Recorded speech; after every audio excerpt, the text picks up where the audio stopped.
Vai lá! Aê, opa! Chegamos, estamos de volta aí, ó. É aquele ditado, bom filho sempre volta a casa. Voltei, eu voltei agora para ficar, já dizia Roberto Carlos.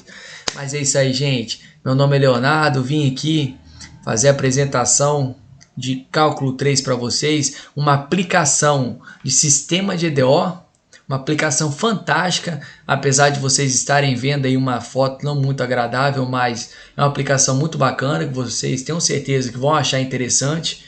Mas é isso aí, vamos lá. Antes de tudo, eu gostaria de dar uma leve introduçãozinha. Mas por que nós temos essa foto, assim, explicar? Mas essa foto aí nós podemos observar que é um terremoto que está acontecendo, o prédio está desabando e essa foto aí foi tirada no Haiti. Foi no ano de 2010, naquele terremoto que atingiu lá Haiti, principalmente a cidade Porto Príncipe, que é a capital. Foi um terremoto de magnitude 7.0, bem forte, e teve milhares de mortes, feridos, muitas pessoas desabrigadas, diversos edifícios caíram. Infelizmente são fatalidades, coisas terríveis que acontecem. Mas por que eu estou mostrando essa foto? É porque nós podemos tirar algo dessa foto ainda. Podemos tirar o seguinte: podemos analisar a estrutura do sistema mecânico do prédio. Como assim? A estrutura, sistema mecânico de amortecimento desse prédio. Como que funcionaria no caso deslocamento dele, no caso durante esse desabamento dele, como seria o deslocamento dos andares. É a forma de modelagem que nós poderíamos aplicar, mas história de lado, que passou, infelizmente aconteceu, mas vamos tentar tirar algum proveito, já que nós temos essa oportunidade. E é isso aí. Hoje nós vamos falar sobre modelo de deslocamento dos andares de um edifício. E aí é o seguinte: suponha um prédio de N andares. Digamos que cada andar possui a mesma massa MI, e estes andares estejam interligados por uma junção que descreva um movimento semelhante ao de um amortecimento de uma mola. Então está querendo dizer o seguinte, que nós temos um andar, no caso um prédio de N andares, com cada andar possui a mesma massa, e este andar está ligado, no caso, por uma junção que vai sofrer amortecimento. É um sistema mecânico, no caso, seria a estrutura do prédio, seria os pilares, as colunas, seria basicamente isso. Porque durante um terremoto, as colunas, no caso, parece que estão em época de carnaval, né? Ficam sambando ali. É uma tal de compressão e descompressão que é isso. E seria basicamente isso, é um movimento semelhante ao de uma mola. É parecidíssimo com o sistema massa-mola, sim, foi adaptada que eu fiz, mas é válido, né? Um exemplo, uma coisa interessante, podemos fazer esse tipo de aplicação a desmoronamento de prédio, né? No caso de quando está havendo deslocamento de andares de um prédio. Mas tá, vamos lá. Agora, isso aqui seria para N andares que nós temos. No caso, a equação de N andares. Isso aqui para M1, estamos utilizando aquela segunda lei de Newton, né? Força igual a massa vezes aceleração. Temos aqui um deslocamento. O deslocamento, no caso, a segunda derivada dele, derivada da distância. A velocidade é a derivada de segunda ordem da distância e aceleração. Por isso esse x1 dos linhas aqui. E aí nós temos as forças, né, que estão intrínsecas aqui, que estão dentro dos sistemas, né? E aí tá, para N andares. Só que nós, neste caso, iremos utilizar para o segundo andar, para 2 andares, prédio de 2 andares. E aí eu vou explicar mais para frente, vai ter esse sistema análogo, só que para 2 andares e tá. Este aqui, DCL. DCL é o diagrama de corpo livre dos andares, que é quando nós separamos exatamente aquilo que nós queremos e fazemos a decomposição das forças nele, que estão atuando. Beleza.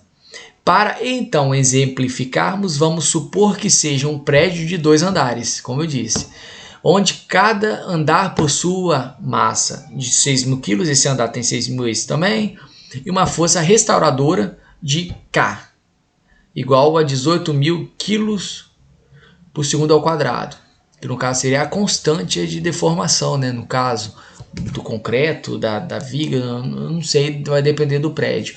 Até porque hoje seria a constante, não saberíamos de quê, mas sabemos que é a constante de deformação no caso, até porque muitos prédios, graças à tecnologia e muitos países que possuem, que estão dentro assim das placas tectônicas, dos movimentos onde eram os terremotos, eles acabaram criando uma nova tecnologia de prédios com molas, que é simplesmente para amortecer mais e o prédio ficar dançando, né? Para assim eles não acabarem desmoronando. A tecnologia fantástica que criaram, e aí podemos ver, né, onde que das desastres surgem coisas boas, né? É preciso destruir para surgir.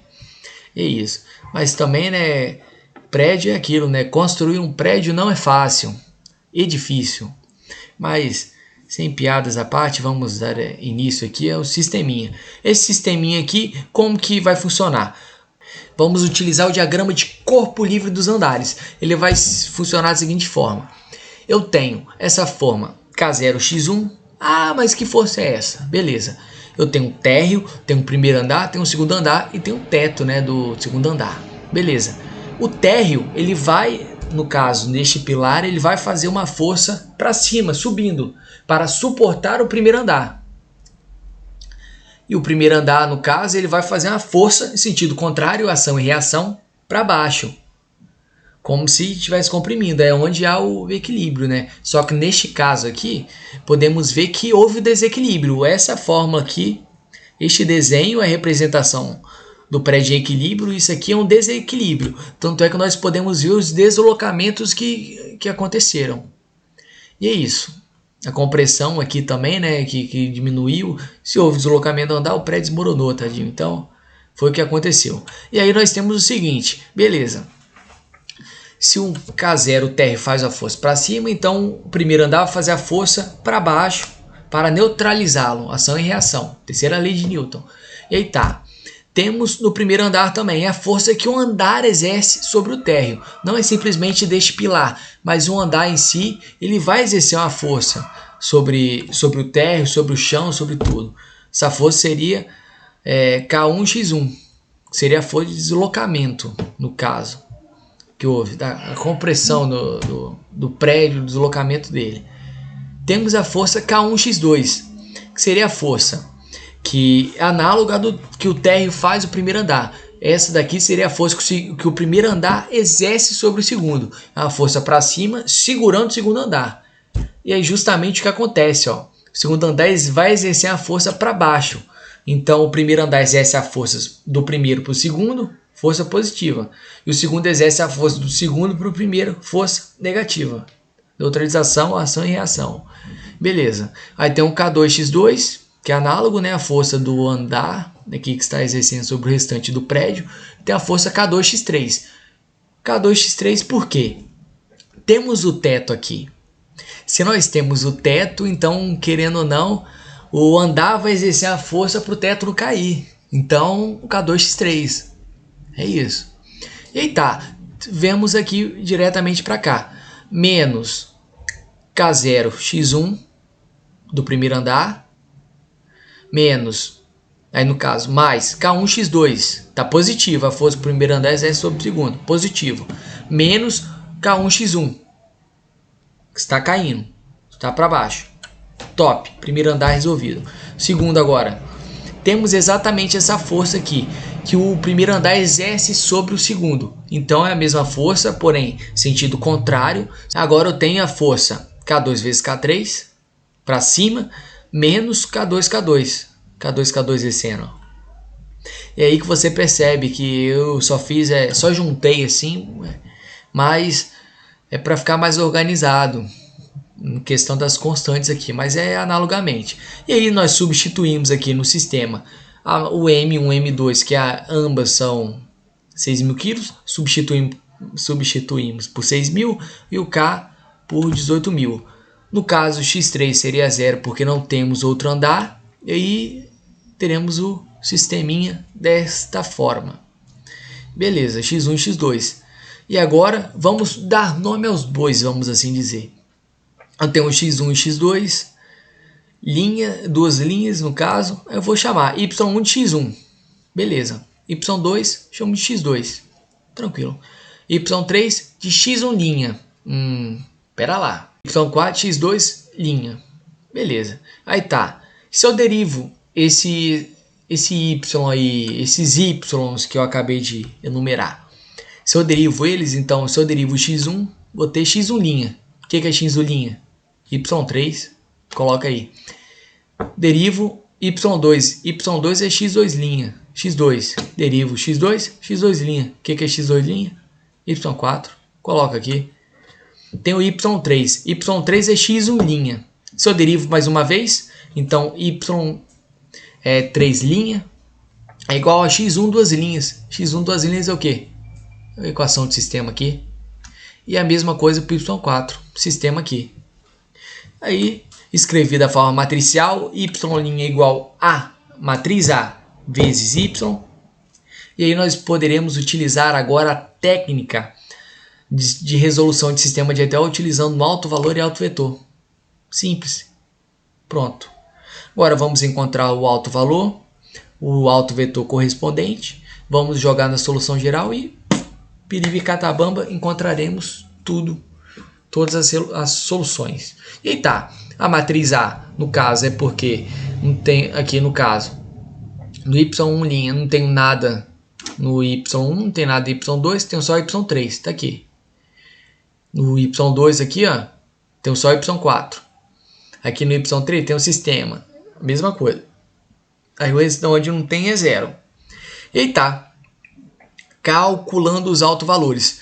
Vamos utilizar o cálculo dos autovalores da seguinte forma. Vamos calcular o determinante, abre parênteses, da matriz A, menos a matriz identidade vezes lambda.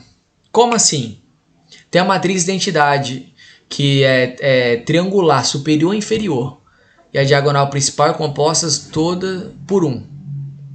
Então, em vez de ser 1 na diagonal principal, vamos substituir por lambda. Então, no caso, seria determinante da matriz A menos lambda vezes identidade. Aí, no caso, seria A menos a matriz identidade, sendo que a diagonal principal tudo lambda. E aí seria A menos o lambda. Como aqui é 0, então A menos o lambda menos lambda. 0 menos o lambda menos lambda. E assim foi. Diagonal principal é nulo aqui, né? E aí tá. Como nós temos bastante zeros aqui, então teríamos que calcular o determinante para encontrar os autovalores. E aí nós vamos fazer o seguinte, utilizar o teorema de Laplace ou do cofator, como preferir, e vamos resolver. Neste caso eu circulei aqui, escolhi a segunda linha para resolver. Escolhi a segunda linha, beleza. O primeiro termo é 0, o segundo termo, y' vezes menos 1 elevado ao elemento da posição, que no caso seria 2 mais 2, que é a segunda linha e segunda coluna, que no caso aqui vira 1, então menos o lambda vezes o determinante disso aqui. Como é o segundo termo aqui, então essa linha não pode e essa coluna aqui também não. Então o determinante seria menos lambda 1 e 0. E aqui menos 6, lambda 0. 3, 0 e lambda. Exatamente o que está aqui. Calculamos determinante. Determinante é isso aqui. Vezes. Aí temos o menos lambda que estava lá atrás. Não podemos esquecer. E pronto. Está aí. Só que a soma de todos os determinantes. Tem um determinante aqui. Agora tem um de baixo agora. A soma entre eles vai ser o que nós queremos descobrir. Beleza. Um terceiro termo aqui da segunda linha. Não é nada. Agora no quarto termo da segunda linha é 1. Então 1 vezes menos 1 elevado a 2 mais 4. Fazendo a soma da linha e coluna. E o determinante. Com a quarta linha aqui. Então a segunda linha e a quarta coluna está fora. Faz determinantes aqui. Ó. Exatamente o que está aqui. Encontrei isso. Aí fazendo a distributiva e somando tudo que tem aqui, né? Aí eu tenho que lambda quarta mais 9 lambda ao quadrado mais 9 igual a zero. Temos uma equação biquadrada. Que beleza. Uma equação biquadrada, vamos utilizar uma técnica que é simplesmente você dar valor a uma incógnita e chamar... Foi o que eu fiz aqui. Chamei de alfa de lambda ao quadrado. E aí eu substituí, né, alfa aqui na equação. Eu encontrei a equação de segundo grau normalmente, como nós temos o costume de calcular. E aí tá, beleza. Temos aqui o delta, calculei, o alfa', fiz a substituição, tudo tranquilo, tudo normal. E aí beleza. E aí nós encontramos o alfa' e o alfa duas linhas aqui. E este valor aqui, que nós encontramos do alfa' e alfa duas linhas, nós vamos voltar a essa consideração que nós fizemos aqui, né? Então, essa consideração é basicamente isso que nós vamos fazer. Ah, aqui tem um erro. Não é 3 alfa. Aqui é 9 alfa. Não sei porque tá 3, mas é 9 aqui. Foi um erro que aconteceu, até porque b ao quadrado, né, do delta é 9. Eu, por alguma forma, escrevi 9 aqui, mas eu escrevi 3, mas é 9. Tanto é que até aqui tá 9 também, ó. Mas então, aí eu fiz isso. O que eu encontro aqui? Lambda' igual a raiz de menos 1,146. Se é menos aqui, então isso explica o número complexo aqui. Então é mais ou menos 1,07i, que é número imaginário.